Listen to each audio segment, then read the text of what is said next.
Entrepreneurs look for a way around. We creatively disrupt things. So as a curious kid, I was always kind of like, well, how come you've got a nice job and I haven't? How come you've got a big house and I haven't? And it sounds very disgruntled. And when I was younger, I think maybe there was a little bit of a disgruntlement in me. But as I got older, that festered into massive curiosity. And now I have literally had conversations with the Pope, Elon Musk, Richard Branson, Jean-Paul Dujurius, some of the most powerful people. And I've asked them questions like, what makes you different? How do you think? Hey, this is Kenny Aronoff at Uncommon Studios LA, and you're listening to Staring at the World with BoDeans Kurt Newman, a T. Torrance Productions original podcast.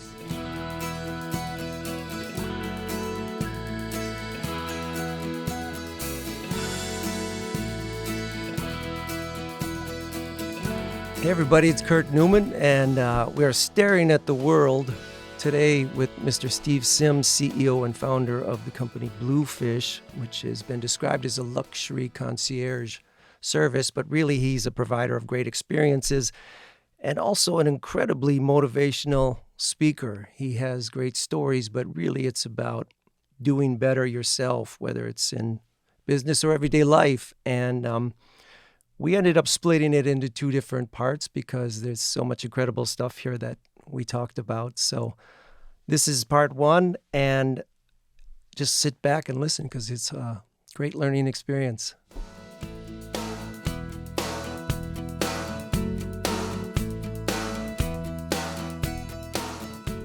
Hello, everybody. It's Kurt Newman, and we are staring at the world today with Mr. Steve Sims. Now, I got to read this because they wrote a lot for me about what you do in here, and wow. It says Steve Sims, founder and CEO of the luxury concierge service Bluefish. Sims has arranged for adventures with clients, including private dinner for 6 at the feet of Michelangelo's David, dinners in Italy while being serenaded by Andrew Botticelli, underwater tours of the Titanic. I think my favorite that I heard online was that you're described as the real-life Wizard of Oz for people with a paycheck, and I'm sure you've heard that before, but what a great title, what a great job you have. What would you say? It was a good, it was a good title at first, but boy, I hated it because if you think of the Wizard of Oz, he was this dodgy old fake that stood behind a curtain, so I wasn't too happy when I first heard that. Yeah, but it sounds like you got the greatest job in the world, I think. And to people who aren't sure, is that a good description of what you do and what your company does, you think? It is. Basically, I did that for 25 years. I was the lead and experiential concierge to billionaires around the planet. My famous clients made up like about 10% of my clients. But my real clients were the ones that kind of bankrolled famous people. But then 4 years ago, I did a book called Bluefish in the Art of Making Things Happen. Right. That now has me speaking on stages all over the world, coaching other people to go for the ridiculous, to go for the amazing kind of things now. So that's what I spend all my time doing now. Yeah. And, you know, one thing I haven't heard a lot of, I just want you to address with me a little bit is, what we do here, what this podcast is kind of is about what I call the creative element. And for me, I wasn't a good kid in school or anything like that, but I was good at being creative and learning workarounds to any kind of obstacle that was in my way. I would find some kind of workaround. And so can you tell me a little bit about your childhood? Because I was wondering like what it was like for you as a kid where you grew up, if it was a similar situation as mine. Well, I lived in East London, and it was, at the time, it was normal life. But if you look back on it, it was kind of a bit of a rough area. You know, 10:30 at night, everyone was in bed because the wrong kind of people were out on the streets. So it was that kind of thing. We never had any money. We also didn't have social platforms to tell us how inadequate our life was. So you just knew the people that you messed with in the street, and you knew the people you did not. It was that kind of neighborhood. You stood your ground. You kept your word for your word. And I grew up curious, and I think that became my beautiful trait that got me to where I am now. I was always curious because, as you said, to find out the other way, You know, there's a front door to get in a house, but there's also a side door, the chimney, the windows. There's multiple ways to get into something. Right. Doesn't mean I break into houses, but entrepreneurs look for a way around, and using your terminology, which is beautiful, we creatively disrupt things. So as a curious kid, I was always kind of like, well, how come you've got a nice job and I haven't? How come you've got a big house and I haven't? And it sounds very disgruntled. And when I was younger, I think maybe there was a little bit of a disgruntlement in me. But as I got older, that festered into massive curiosity. And now I have literally had conversations with the Pope, Elon Musk, Richard Branson, Jean-Paul Dujurius, some of the most powerful people. And I name those that you've heard of, but some that are even richer that you've never heard of before. And I've asked them questions like, what makes you different? How do you think? And if I've got to kind of like set them up with a piano lesson with Elton John just to be able to grab their attention for half an hour to ask that question, then that's what I did. I wanted to know how they managed to do stuff that other people don't think is possible. So it was that curiosity. And my wife says, I'm a 55-year-old, 5-year-old, forever curious. Right. And I've told my kids the very same thing. Stay a kid as long as you can. There's a certain magical energy. Perfect. I've said when you stop believing in that magic, that's when there is no more magic, because you got to have a belief in it for it to be there. And that's the way. So you didn't grow up thinking, I'm going to be a football player, I'm going to be an actor, or this necessarily. You just found that your curiosity led you to things and led you to find answers that you were looking for. Yeah, the biggest question that I've loved and I've lived by and will probably be etched on my grave is quite simply the most aggressive, confrontational, combative word in the world, and that is the question, why? So someone will literally text me and go, hey, Steve, I'm in LA. Let's get together for a whiskey. And I'll just text them back and go, why? Now, some people will be, I've had people going, oh, I heard you were cool. You know, you're an arrogant, right. And they get upset. And then I've had other people go, hey, that's a good question. I'm working on this project and I could do with your advice.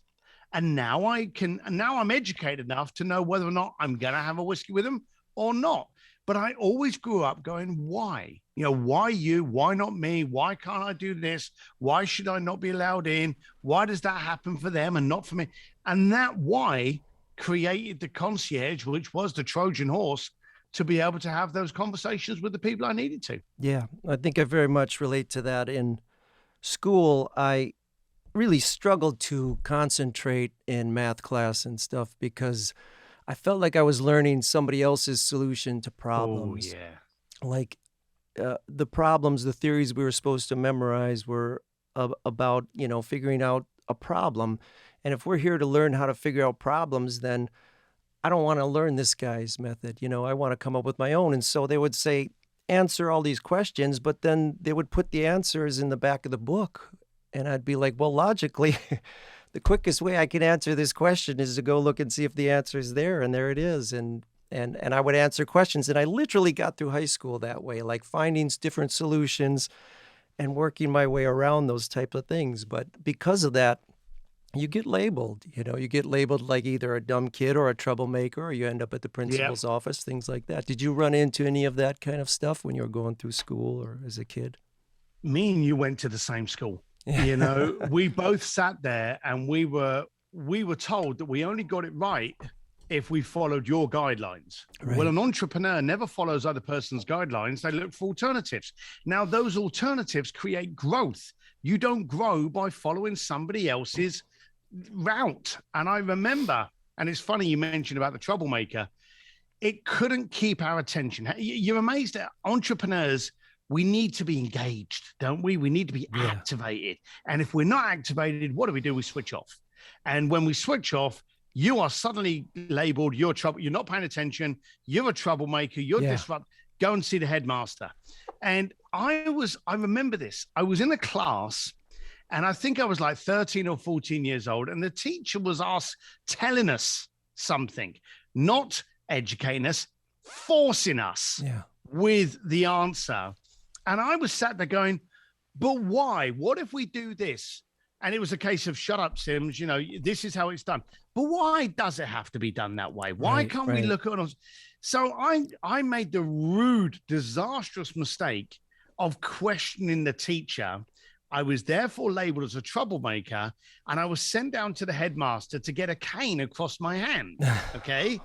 And I was in the secretary's room waiting for the headmaster to open up his room, and I'm all scared and fidgety. And I walked into the room, and the headmaster's there, and this cane was hanging on the wall like a ninja sword. And he gets this bamboo cane out, and he's like, "Put your hand out, Sims," and you put your hand out, and he lashes me across the palm of the hand with the first lash. And I was getting 3 lashes, all right? And he lashed me across the first, and it stung. But I was going to be defiant. I wasn't going to cry. But then he said to me, "Sims, you're nothing more than a hustler, and that's what you'll always be." Right. Now, do you know what happened? In that moment, I thought to myself, how was that a bad thing? Exactly. You know, today, as entrepreneurs, both me and you, if someone knocks on our door tomorrow and goes, "Hey, I know you're looking for someone. Damn, I'm the biggest hustler you're going to find. No one's going to beat me. I'm going to find a way to get," you've hired them on the spot. You know, it is now a trait that you look for in people to discover alternative methods, ways, routes, and ideas. But then it was a black mark against me. I never felt the next 2 lashes, never felt them. I was perplexed. And I remember looking at him quizzical, and he was getting angry because I wasn't crying. Right. But more than crying, I wasn't even recognizing the other 2 lashes because I was still kind of like, I don't understand why that's bad. Right. You know? And then I started thinking, do you not understand why that's good and it's not a negative? And I suddenly started, it was like I had taken the blue pill or the red pill, whatever it was in the Matrix. But I suddenly started thinking, you're not seeing this right. It's not me. It's actually you. Yeah. And that's what started happening. And did you ever notice that when you were asking questions of the teachers to explain something, all they would do would tell you the exact same thing, but louder and more forcibly and more bullyish to make you look stupid? Yeah, and I got really frustrated. I got sent down to the principal's office for playing the drums in the music room one day. Seems logical to me, but they sent me to the office for it because I was disrupting class, and the vice principal is like, "Why do you insist on being Ringo Starr?" And I thought the same thing that you're saying, like, what's wrong with that? You know, that's a compliment, you know. It was a great thing to do. And now I have kids of my own, and I got really frustrated because it was the same thing going on with them, that they tell them to line up on the blue line and put a bubble in their mouth and not speak. And it was just about kind of like breaking their spirit and molding them into this number thing where I just didn't fit in either. You know, and I recognized it as a kid. And when you're a kid and you don't have a good support system around you or something, you just accept it. Then you start growing up thinking like, well, I'm the dumb kid who doesn't quite fit in, or I'm the troublemaker or something like that. And it takes a lot of time for you to discover, like you did, and I eventually did as well, when I found myself in a recording studio in LA with a guitar in my hand and not even really knowing how I got there, but had to like accept like something must be working, you know? And so I did that. But before I get to that, there was another similar story I heard you talk about that I really wanted to address, because this was another situation that was almost identical to my experience. My grandpa had a business, and it was a direct mail marketing business. And there was a place for me there if I wanted it. It was the same kind of situation, you know, and I tried working there for a couple of years and to see if I could make something of it. And, but, you know, on lunchtime, I'd be out in my 68 Ford van with my guitar strumming away. And it didn't take much to realize where my passion really was about it all. But I heard a similar story in an introduction to our video for you. Can you talk about that, or is that true, or am I just way off here? No, you're right. But here's the funny thing. We don't know each other, okay? but we're very different styles, even accents, even cultures. But it's amazing how similar entrepreneurs are. All the stories resonate between entrepreneurs. I've actually thought before, if you cut an entrepreneur in half, would there be like a purple gene or a purple vein or something that just happened to be in every entrepreneur that made us similar? But I was working on the building site. My dad owned the building site. And on this one day, they were training me to be a bricklayer, but they were light with hod carriers, the guys that carried the bricks up onto the scaffolding. Right. And he said to me, "You're going to have to work the hod today." And I climbed up this ladder with a pile of bricks on my shoulder, which, you know, I'm sure safety you wouldn't be able to do now. Yeah. But I get to the top of the ladder and I turned around to put the bricks down. And next to me was my dad, where I was going to drop the bricks for him to be able to lay them. Next to him was his younger brother. Next to him was my two cousins. Now, I'm about 16 years old. They're like 19 and 25. So they're good, you know, stepping stones up from me. And then next to them was my granddad, who was on his, you know, nudging on his 80s. And I saw my entire lifeline in front of me. Yeah. I saw every step of my generational gaps. And at tea break time, I ran into this caravan with no wheels where everyone was kind of like sheltering from the rain and trying to get a bit warm. And I squeezed on through to my granddad. And my granddad was a 7-foot paddy. The guy was huge. Now, I'm 6 foot and 240 pounds of ugly. The funny thing is, my dad's 5'5". He missed the height gene completely. That's why he was always the first one in a fight. He had something to prove. Little dog. Right. Kind of, you know, big dog syndrome. Yeah. So I squeezed through to my granddad, and out of respect for his age, he was right near the fireplace. And I knelt down on the floor. And again, I was 16, so not very eloquent. I went, "Granddad, Granddad." And I remember this verbatim. I said, "Granddad, did you ever think you'd be doing this when you were this old?" Now, it was the kind of statement that should have been met by a smack in the nose. All right. It was rude. It was disrespectful. It was coarse. He didn't even look at me. He just blew into his flask, into his cup of tea to try and cool it down before he took a sip to warm up. Right. He didn't even look at me. And he said, "Son, if you don't quit today, you'll be me tomorrow." Wow. See, that's great. The entire room went quiet. The entire room.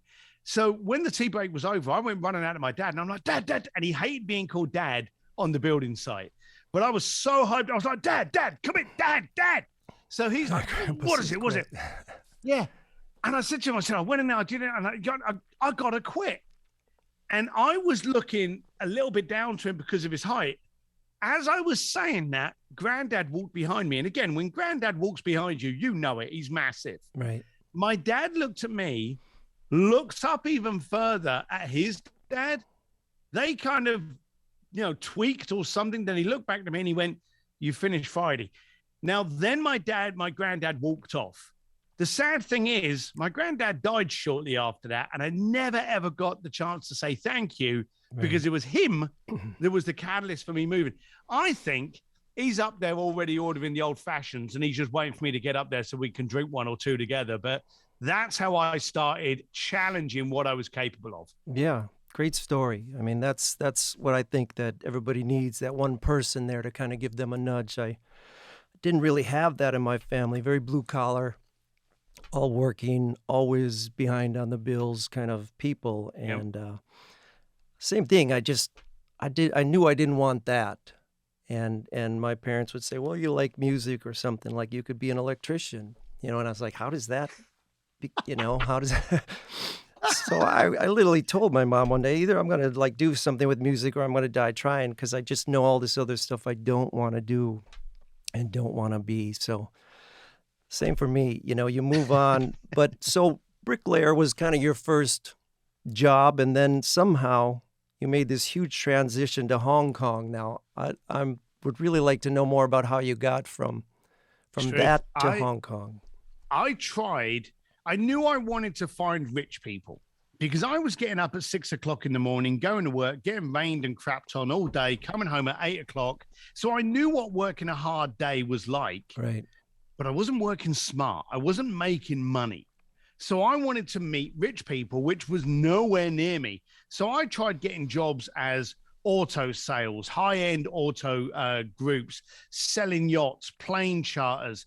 And I wasn't getting anywhere with those. I was too big, too ugly, too scary for most people. And then a friend of mine had a job as a stockbroker, and he said, you're on the phone. You don't meet anyone. It doesn't matter.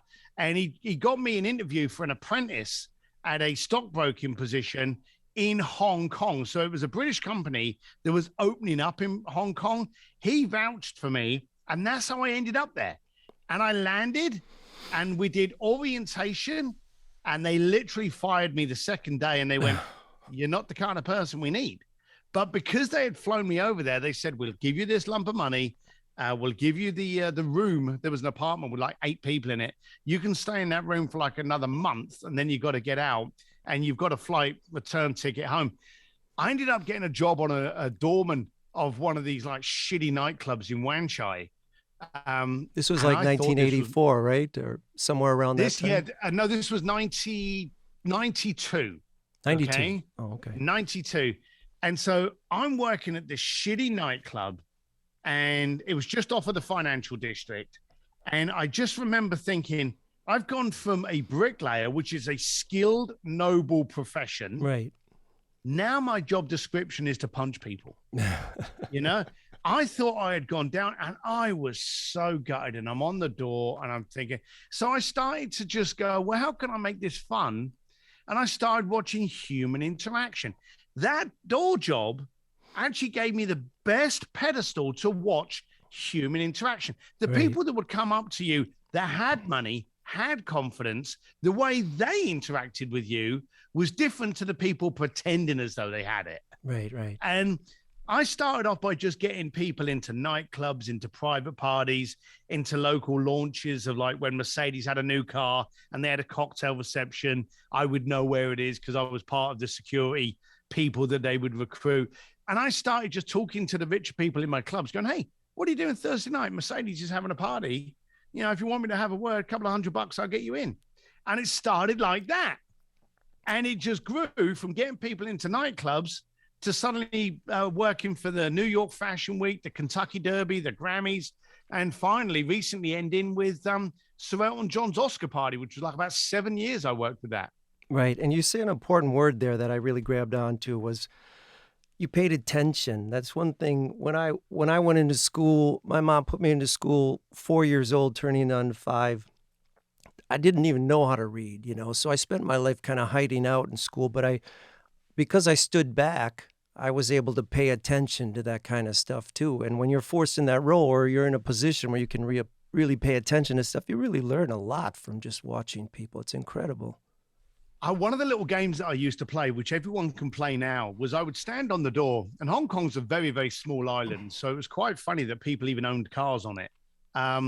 But people would pull up in these like Ferraris and Rolls and Bentleys and Porsches. And as they would pull up in front of the club, I would ask myself, is the car driving them or are they driving the car? Right. Now, it sounds like a silly question, but the guy that gets out of the car, runs around, opens up the door for his wife, girlfriend, partner, and then gives the valet guy the keys with a little tip to just ask him, can I keep it somewhere clean? And then goes in, he's driving the car. And then you get the other people that turn up, they get out of the car and they almost put that jacket on like in slow motion so everyone can see them get out of the car. Right. And then you realize they need the car. The car is driving them. Without the car, they haven't got the entry. So I started picking up on those things. Those are tells, right? I mean, if you watch people, you can pick up on those tells, and they tell you a lot of where someone's mind is at. And then, yep. So you started watching, and little by little, parties are happening. Now, I'm going to let you finish this story, but I mean, at some point, you're still trying to be a stockbroker, and your wife points out to you that, like, maybe that's not the thing. Maybe it's this other ththing that's naturally going on its own, right? Yeah, you've done your homework on this. Yes, I have. I really thought, because it was the period of Gordon Gekko on Wall Street and all this kind of stuff. That's what I'm thinking of here. Yeah, so I'm thinking to myself, if I need the money, I need to be where the money is. I need to be a stopper. I need to get back in there. So I was setting up all of these relationships. I was throwing parties. I was getting people into amazing events. And this had gone on for about 6 or 7 years.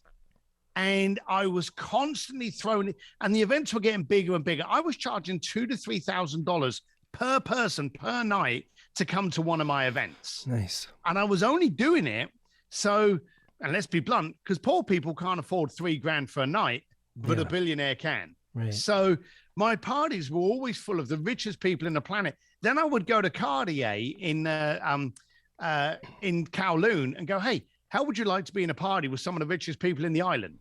You know, and they would be like, yeah. And I'd be like, great. For $20,000, I'll allow Cartier to sponsor it. So I was making money from all sides of this, but I was trying to build up a Rolodex, and this will make you laugh, so that when I became a stockbroker, I would have all these rich people. Right. And one day I said to my wife, I said, oh, babe, you know, don't worry. One day, this will be all good. Now, bearing in mind, we were living in a penthouse. My wife had a Range Rover. I had a new Ducati. We were happy. We were flying around the planet at all the top events. And I still felt as though I'd not arrived. I was actually going to work for someone else in the stockbroker position. And it was my wife that walked into my office one day and she said, you do know you've already got a job. Right. And I went, what's that? Because I wasn't working on the door anymore. But I actually stupidly, I said, what's that? And she said, you make things happen. You have a client bank. You charge clients. We invoice them. We get paid. You know, we've never missed a payment. You have a job. And do you know, it scared me because I suddenly realized I had, and this is going to sound arrogant, I had invented the personal concierge industry. We were the first ones that was doing this. We were even working for American Express Black Card when they started pushing out. So we were the first, and then there were some others that came after us, and we created it. It was very shocking to have that revelation. What was in those early days, what was the most kind of over the top thing that you remember doing? Oh, some guy wanted to be in the pits, and this was in like 94, because in 97 I ended up working for him. But in 1994 I'd met this guy in Macau, and he wanted to go to the Monaco Grand Prix, and he wanted to physically be in the Ferrari pits during the Monaco Grand Prix. Okay. Sure thing. And he said to me, can you make that happen? And he said, there'd be 2 of us. And I said, sure, I can. No problem. I literally went home, phoned up a friend of mine and asked him, and I'm not even joking here, where's Monaco? Yeah. I had no idea. I had phoned him up and he was like, it's south of France, Steve. I'm like, great. Okay. So now I know where it is.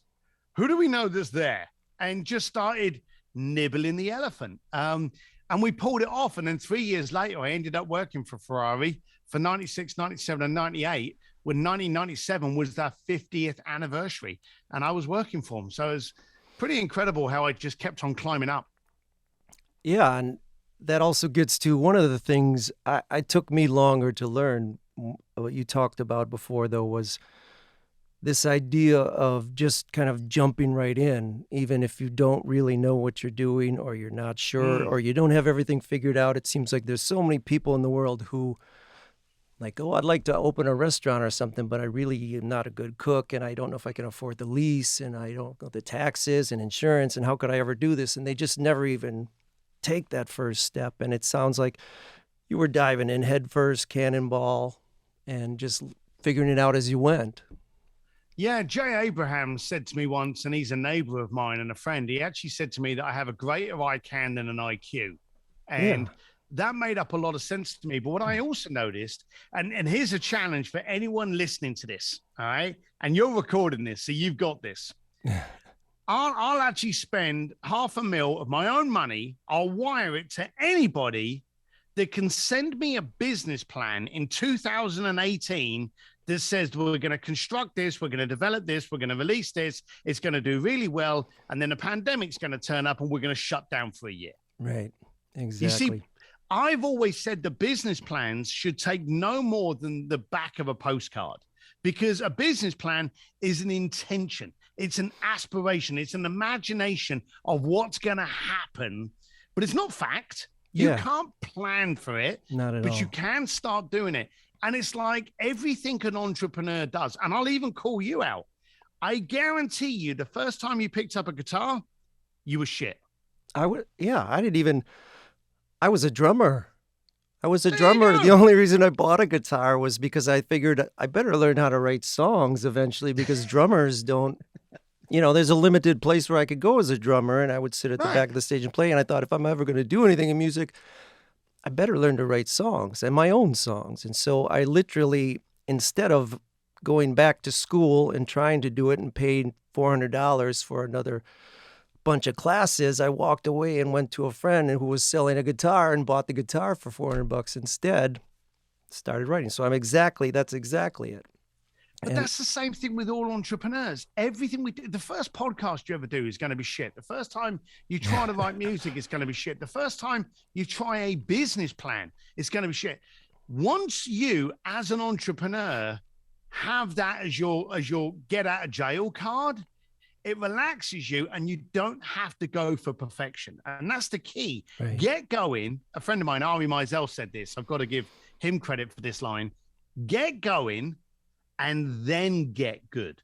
Yeah, right. Because there's no experience. I mean, you just can't. You learn from those experiences. We learn from failing. We learn from falling down. And that's the teacher. It's not from just having immediate success. So there you got it. Kurt Newman, Staring at the World. We just spoke with Mr. Steve Sims, CEO and founder of Bluefish. He's been dubbed the real-life Wizard of Oz, and for people with a checkbook. So he does incredible things, incredible parties with Bluefish. He does incredible motivational speaking on his own, and we got 2 parts for you to listen to. So check it out. Please subscribe to Staring at the World. Search for Staring at the World podcast wherever you get your podcasts from. And join us and look forward to new podcasts. We'll keep trying to make it as interesting as humanly possible for you.